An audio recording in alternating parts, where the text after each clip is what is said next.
Hello. Good evening. Welcome sa ato ang quick brainstorming. Our goal tonight ay mag-create of 3 to 5 sentences advocacy message about sa indigenous people and sustainability. But we need to cover awareness, policy, and community action. So let's make this clear and powerful. Who wants to start? For me, I think the first step is awareness.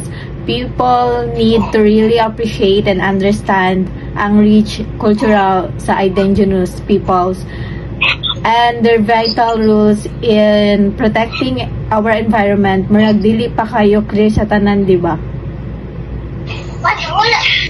Tama ka lang, Diana. And to protect the culture and the environment, we need policy change. We should advocate for stronger legal policies that really safeguard ilang lands, traditions, and the rights of their defenders. And for my part, let's focus on community action. Dili lang ang gobyerno ang leader. Everyone can help by supporting projects that preserve indigenous knowledge and promote sustainable practices in their community. So, ito na lang buhaton since nagtatag naman taong mga message na to sa about atong 3 kabuok na sabi ko siya. Ang na lang to combine those 3 strong points into our final message. So, isa pa, ito tayong combine.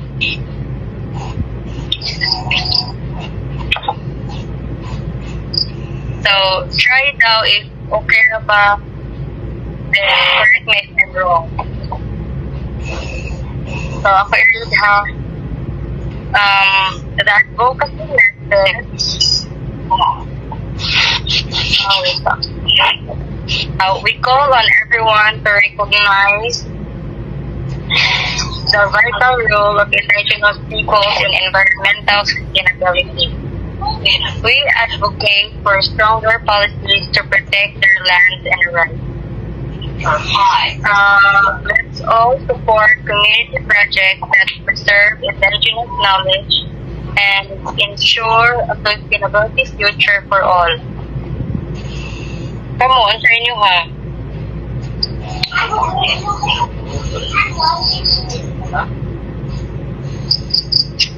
Okay lang ba?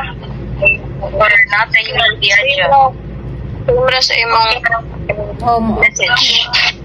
Kira siya. Okay, kira.